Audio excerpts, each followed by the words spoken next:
فاسألوا أهل الذكر إن كنتم لا تعلمون۔ الحمد للہ والصلاة والسلام علی رسول اللہ وبعد۔ سوال یہ کیا گیا ہے کہ مسلمانوں کی ایک بہت بڑی تعداد برتھ ڈے مناتی ہے، اس حوالے سے ہمیں کیا کرنا چاہیے؟ جواباً عرض ہے کہ برتھ ڈے یعنی یوم پیدائش منانا یہ نئی امور میں سے ہے، بدعات میں سے ایک بدعت ہے جو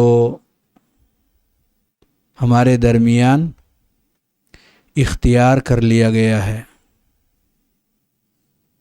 اور لوگوں کی ایک بڑی تعداد اسے اپنائے ہوئے ہے، قبول کیے ہوئے ہے، اور اپنی زندگی کا اسے حصہ بنائے ہوئے ہے۔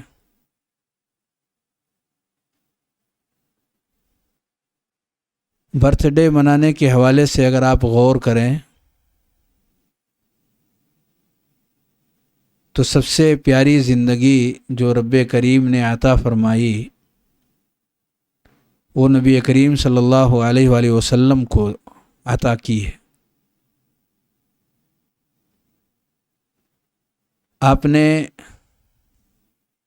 اس دن کے حوالے سے فرمایا، یعنی سوموار کے دن جس دن کی آپ کی پیدائش ہوئی، اس دن کے حوالے سے آپ نے فرمایا فیہ ولدت، کہ اس دن میری پیدائش ہوئی۔ یعنی آپ سوموار اور جمعرات کے دن کا روزہ کیوں رکھتے ہیں؟ تو سوموار کے دن کے تعلق سے نبی کریم صلی اللہ علیہ وسلم نے ایک بات یہ فرمائی کہ اس دن میری پیدائش ہوئی، اور دونوں دنوں کے حوالے سے آپ نے فرمایا کیونکہ یہ وہ دن ہے جس میں ہمارے اعمال اللہ رب العالمین کے حضور پیش کیے جاتے ہیں، اور میں چاہتا ہوں کہ ہمارا جب عمل اللہ کے حضور پیش ہو تو میں روزے سے رہوں، تو آپ اس دن روزے کا اہتمام کرتے تھے۔ تو اگر برتھ ڈے یعنی یوم پیدائش کو منانے والی کوئی بات اس امت کے اندر موجود ہوتی تو یہ ہوتا کہ اس دن روزے کا اہتمام کیا جائے۔ اگر برتھ ڈے منانے کا کوئی معاملہ اس امت کے اندر پایا جانا ممکن ہوتا تو یہ ہوتا کہ جیسے نبی کریم صلی اللہ علیہ وسلم نے اس دن روزے کا اہتمام فرمایا، ایسے ہی امت اپنے برتھ ڈے کو روزہ رکھنے کا اہتمام کریں۔ حالانکہ لوگ کیا کرتے ہیں؟ کھانے پینے کا دن اسے بناتے ہیں یا روزے کا اہتمام کرتے ہیں؟ کھانے پینے کا دن بناتے ہیں، اس میں بازار سے کچھ چیزیں خرید کر لاتے ہیں یا کچھ بنا کر کے لے کر کے آتے ہیں، اور اسے کاٹ کر خود کھاتے اور دوسروں کو کھلاتے ہیں۔ ایسا لوگ کرتے ہیں۔ اور اگر دیکھا جائے اس روایت کے اندر تو نبی کریم صلی اللہ علیہ وسلم نے اس دن روزے کا اہتمام کیا جس دن آپ کی پیدائش ہوئی، تو یہ تو بالکل الٹ معاملہ ہے۔ جو نبی کریم صلی اللہ علیہ وسلم کر رہے ہیں اس سے ہٹ کر کے ہمارا عمل جا رہا ہے۔ تو اگر واقعی ہمارے اندر سچی اقتداء ہے نبی کریم صلی اللہ علیہ وسلم کی تو ہمیں اس دن روزے کا دن بنانا چاہیے۔ حالانکہ نبی کریم صلی اللہ علیہ وسلم نے روزے کا اہتمام پیدائش کی وجہ سے کیا ہی نہیں، آپ نے تو لوگوں کو اطلاع اور خبر کے طور پر اس کا ذکر کیا۔ دراصل جس چیز کی وجہ سے آپ نے روزے کا اہتمام کیا تھا وہ اعمال کا اللہ کے حضور پیش ہونا تھا، اور روزہ رکھنا اعمال میں سے ایک عمل ہے۔ روزہ رکھنا اعمال میں سے ایک عمل ہے۔ تو نبی کریم صلی اللہ علیہ وسلم کی چاہت تھی کہ آپ کا عمل حالت صیام میں رب کے حضور پیش ہو۔ تو معلوم یہ ہوا کہ نبی کریم صلی اللہ علیہ وسلم نے اس کا کوئی بھی اہتمام نہیں کیا۔ آپ چاہتے تو کر سکتے تھے، ہر سال یہ دن پیش آتا، بلکہ ہر ہفتے یہ دن پیش آتا نبی کریم صلی اللہ علیہ وسلم کو، لیکن نہ ہفتہ واری آپ نے اہتمام کیا، نہ ماہانہ آپ نے اہتمام کیا، نہ سالانہ آپ نے اہتمام کیا، نہ عمر میں ایک بار بھی آپ نے اس کا اہتمام کیا۔ اور جس چیز کو ہمارے نبی صلی اللہ علیہ وسلم باوجود وقت ملنے کے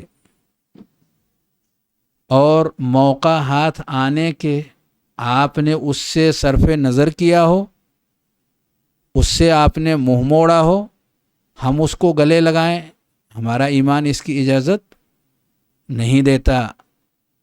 وخیر الہدی ہدی محمد صلی اللہ علیہ وسلم۔ تو اس میں کچھ بھی خیر نام کی چیز نہیں ہے۔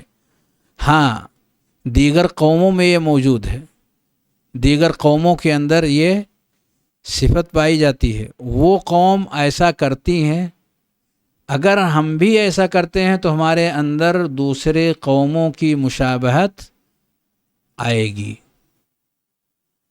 دوسروں کی دیکھا دیکھی ہم بھی اس صفت کو اختیار کرنے والے بن جائیں گے۔ وَمَن تَشَبَّهَ بِقَوْمٍ فَهُوَ مِنْهُمْ۔ تو ہمارا یہ عمل اختیار کرنا غیروں کی صفت اور غیروں کی مشابہت اختیار کرنے کے مترادف ہے، جس سے بچنا ازحد ضروری ہے۔ اسلامی شناخت ہمیں اس چیز کی اجازت نہیں دیتا کہ ہم ایسی چیزوں کی طرف جائیں جو غیروں کی طرف سے آئی ہوں اور غیروں ہی نے اسے لوگوں کے درمیان نشر کیا ہو اور پھیلایا ہو۔ دین اسلام نے اس کو نزدیک اور دور کہیں سے اس کی اجازت نہیں دی۔ تیسرے یہ کہ انسان کا ایک سال جو گزرتا ہے تو وہ گزرنا اس کے لیے باعث مسرت نہیں، باعث ندامت ہے۔ کوئی ایک لمحہ جو گزر جاتا ہے اس کے عمر کا اس قدر حصہ بیت گیا، یہ اسے دعوت تأمل دیتا ہے کہ آپ کی عمر کا اس قدر حصہ بیت رہا ہے اور آپ کہاں ہو، آپ غور کرو، آپ سوچو۔ تو بجائے اس کے کہ اس دن کو ہم خاص کر کے اپنے لیے غور و فکر اور اپنے نفس کی معرفت اور اس کے اندر پائے جانے والی کمیوں اور کوتاہیوں کو سمجھنے والا دن بنائیں، اور جو کمیاں اور کوتاہیاں اس سال کے اندر ہماری زندگی میں آ گئی ہیں ان سے اپنے آپ کو دور کرنے اور دور ہونے کا رب سے عہد و پیمان کریں، ندامت کے آنسو رب کریم کے سامنے بہا کر کے اس سے اپنی غلطیوں کی معافی مانگیں۔ ہم وہ خوشی کا دن بناتے ہیں، ایسا محسوس ہوتا ہے کہ گویا کہ ہمیں کچھ ایسی چیز ملی ہے جسے پا کر ہمیں خوش ہونا چاہیے اور خوشیاں منانی چاہیے، حالانکہ ہم نے پایا نہیں، ہم نے گنوایا ہے، ہم نے کھویا ہے۔ ایک سال ہماری زندگی کا جا چکا ہے، ہم گنوا رہے ہیں اور گنوا کر کے ہم خوش ہو رہے ہیں۔ یہ ہماری خوشی حسرت اور افسوس والی ہونے کے بجائے اور ملامت اور ندامت والی ہونے کے بجائے ہم نے اس کو خوشی اور مسرت والا دن اپنے لیے بنا لیا۔ الٹ معاملہ ہمارا ہے، یعنی ہم نے اپنی زندگی کے معاملے کو بالکل الٹی ریت پر چلا دیا ہے، الٹا سسٹم ہم نے بنا لیا ہے۔ ایسے میں اس کا کوئی نفع اور فائدہ ہمیں ملنے والا نہیں، نہ تو اس سے ہمارے نفس کی اصلاح ہونی ہے کہ چلو یہ ہمارا یوم پیدائش ہے اور ہم ایسا اگر کرتے ہیں تو اس سے ہمارے نفس کی اصلاح ہوگی، دنیاوی اور دینی اعتبار سے یہ ڈھیر سارے فوائد اور منافع اسے اجر و ثواب کے اسے حاصل ہوں گے، نہ تو دینی اعتبار سے اور نہ ہی دنیاوی اعتبار سے، کسی بھی اعتبار سے خیر نام کی چیز اسے حاصل ہونے والی نہیں ہے۔